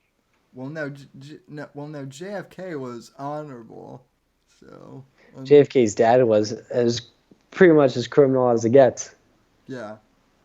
Um yeah, I mean Have you seen the movie The Irishman? yeah, I did see it. Um that was like that was 4 hours pretty well spent, I would say. I thought it So was a pretty good movie. I didn't think it was Scorsese's best, but it was pretty good. And it honestly, I think Scorsese is I think he's kind of a closet conservative, or at least anti-democrat. it wasn't Goodfell. Like, It wasn't Goodfellas. Um, I think it's in Gangs of New York. He shows how like voter fraud was rampant in the Democrat Party. what one movie that I still need to see is Joker actually. So And it's I saw it and I don't think it was as good as it. So like right, so journalists are so incredibly sensitive to everything, right? And so they saw Joker and they said, "This movie, it's the most violent, horrible, society-crushing movie I've ever seen." And I was like, "Oh my gosh, this sounds awesome! I'm gonna see it." Then I saw it and it's like a mediocre movie. I didn't think it was that great. well, my biggest problem is there's no Batman, and I'm sorry, but you cannot have a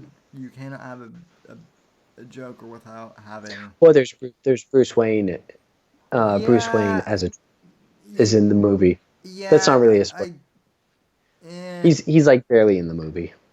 Well, see that's the other problem though, because I mean, It makes Joker very old.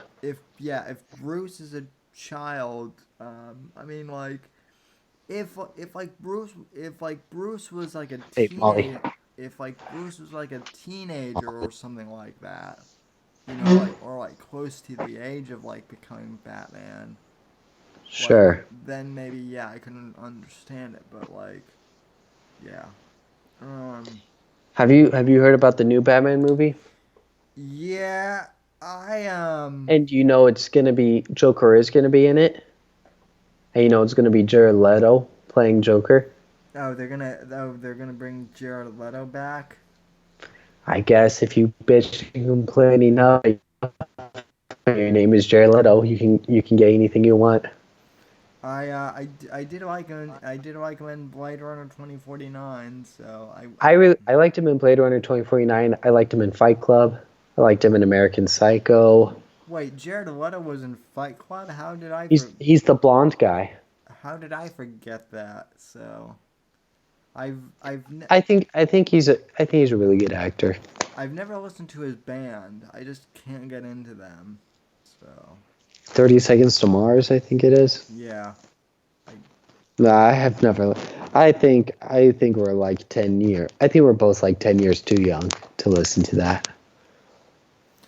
I think you and I are both baby boomers when it comes to music, though. So I like more.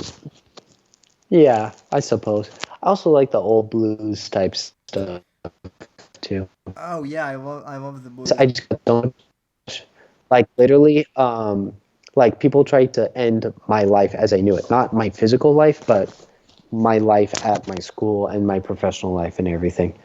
Like people really tried to ruin my life, and like ever since then, I've just felt a connection with the blues. Same here. Well, I mean, dude, if you ever, I understand what you're going through, and like I always said, if you need someone to talk to about this shit, don't know, don't just text me. Call me if you need me to, because I've Well, thanks. I've been where you're at. I mean, I don't want to bitch and moan and say that this is the reason why I'm still single, but honestly, part of the reason why I'm still single is because um, you know, the left has tried to smear me, and so all the rumors that have been started about me, like make me look like a bad make me look like a bad guy. So, Yeah, um, yeah, it's hard. It's not easy, I mean, but I mean, I've yeah, I mean, I've cleaned that up, pretty much like since I moved here, so it's not as bad, but still. So, um, yeah. They will try as hard as they can to destroy your character. yeah. I I will say this. Um, you know, I do a pretty good job of going after the cringe, and fringe people on the right too, which I think is kind of, which does need to happen. Mm. Every once in a while too. But like, Yeah, the people on the right who I tend to go after are more of the Ben Shapiro, John Kasich types, I mean, I'll go or at um, I'll or go. one Dan Crenshaw. He's not an honest dude at all. Yeah, I know that's a shame. I used to really like Dan Crenshaw. I Um, really liked him ever since I knew who he was before, but I really liked him since his SNL appearance, which was great. It was kind of Reagan-esque, right? But he he's a rhino. I don't know how better to explain it. Like he's very much repeat the talking points, but doesn't think for himself, and he's yeah, willing to lie a lot, like the red flag laws, or about Congress members' salaries and things like that. Which is a more recent example. He's just, I don't know. I've been burned too many times by him to trust him anymore. yeah. No, no, I feel the same way. I mean, and Alan Powell in the chat would probably agree with you on Crenshaw because, Al, Crenshaw, that's funny. I don't know how I hadn't thought of that. yeah. No, I go after. I mean, I go after the alt right more or less because they've harassed me a bit more. Wow. But um, yeah, I mean, I don't know what. Well, I mean, I interviewed Ben Shapiro, so I remember you telling me that that was right after Breitbart died. yeah. I will say this about Ben. I don't think I still think that there's good in him. I just think that he's kind of lost. So I think he's become much more focused on the dollars than he has on the fight, he's if that makes sense. he's He not. actually came and talked to my business school at Chapman, and he's all about the business. He's all about Well, he is. promoting the Daily Wire, getting speaking engagements, doing ads and promotions and campaigns and everything. He's all. It's hard for me to really believe anything he says because everything he says is to promote the Daily Wire and to promote his own personal brand. Which the Daily Wire is not cheap either to subscribe to. Oh, It's like I think it's up to like $120 a year now. holy cow! So I mean, censored TV is like 99, but like that's Gavin and Milo, and like they're doing all their stuff independently. Like they don't have any backers or anything like that. So Sure. um, Yeah, I wonder how Milo makes money these days. he works with Gavin, so Oh, does Gavin pay? I think Gavin is actually very well off from Vice News. Gavin's off because of Vice. Gavin's off because of Vice News, but he's also lost a lot of money from like all the slander and Oh, I'm sure. defamation too. Um, so yeah, I mean, but like even me, like I said, ever since coronavirus, I've been shadow banned kind of on YouTube for, and like I don't know why. It's sad. I mean, I mean, Sad to hear it. I will say this. I think one of the reasons why maybe is because like back when this thing first started, I was kind of making fun of coronavirus a little bit and saying I didn't think it would be serious, but that was back before the shutdown, everything happened. So, Well, Fox News fired, Trish Reagan on Fox Business? oh yeah, I know Fox who News she fired is. her for her saying that the media was covering coronavirus in a way so as to make it essentially the second impeachment of Trump.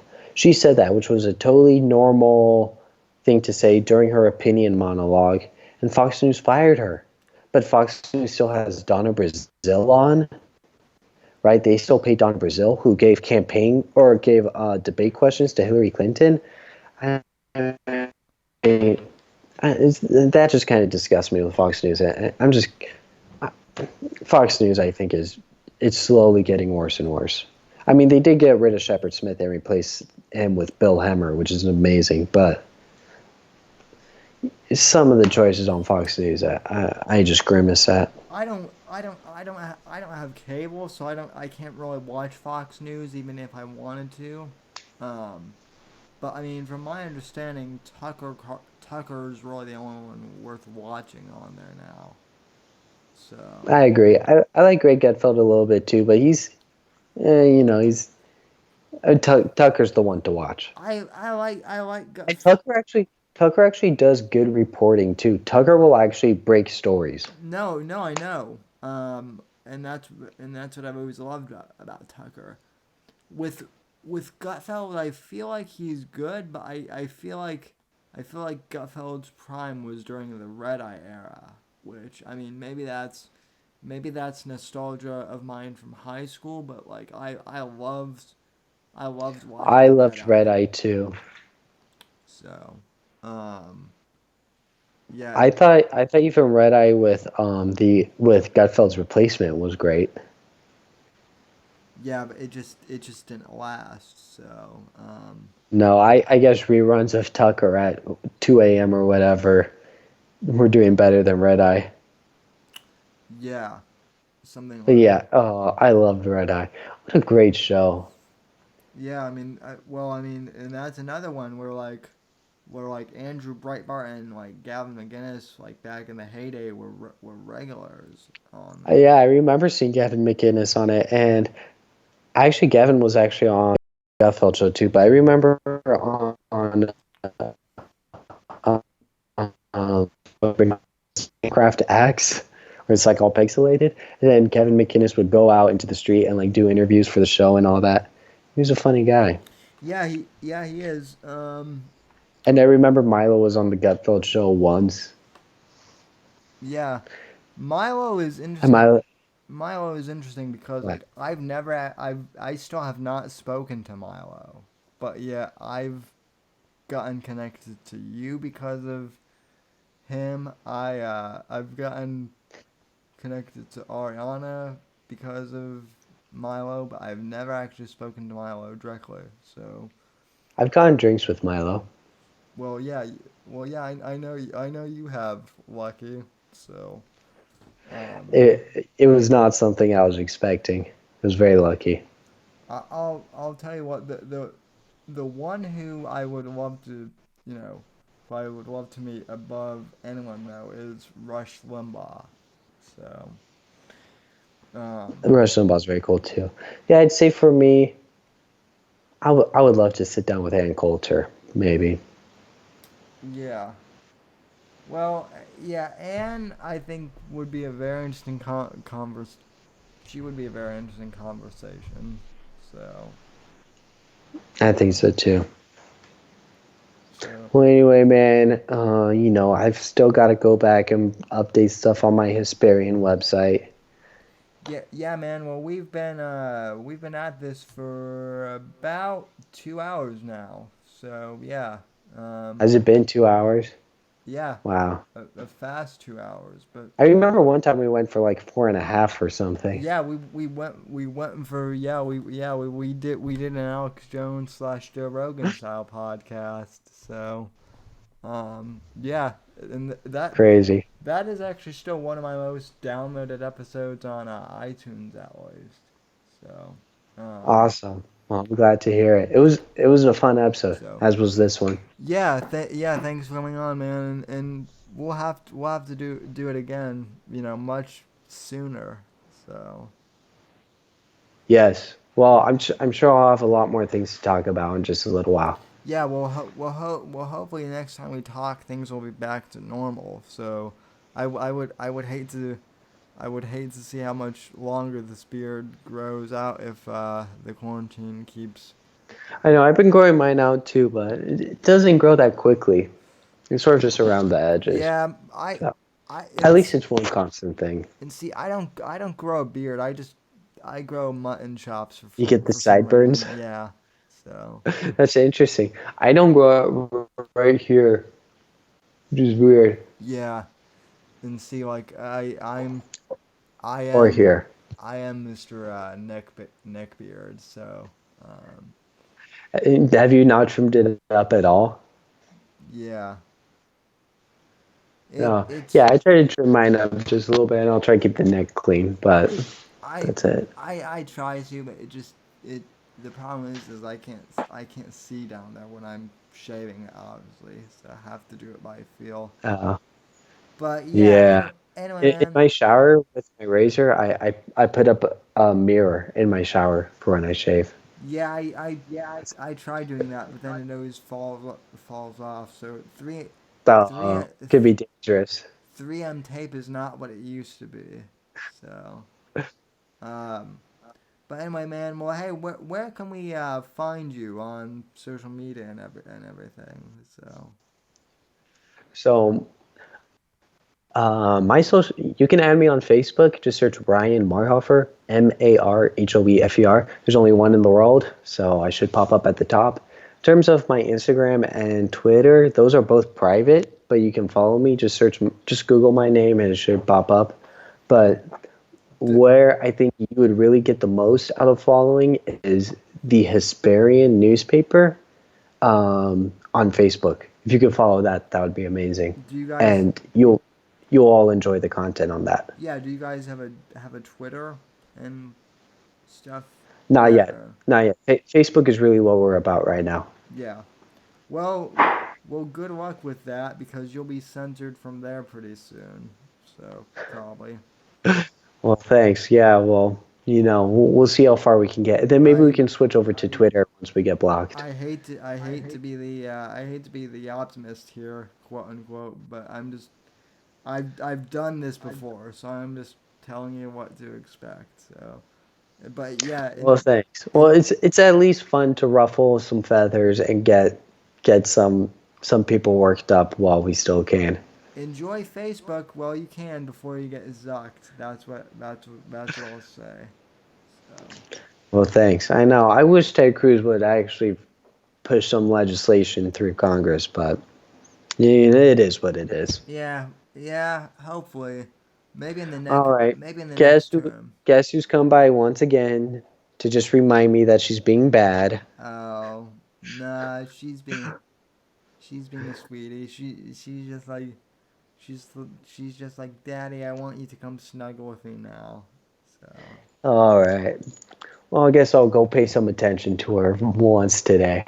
All right. Well, thank you for having me on again, Sam, as always. Are there any more questions or comments? no, we should be good. I don't want to leave any unanswered. Folks, Okay. I want to thank you for tuning into the show and sticking with me for long, depending on where you're at. It's 1 a.m. here on the East Coast. It's I know on the West Coast 10. it's 10. So thank you guys for sticking with me. And if you're listening on the auto podcast, thanks for listening there as well. And from all of us here at NGC Studios, have a good night. God bless and God save this great nation. And I'll see you guys on the next week.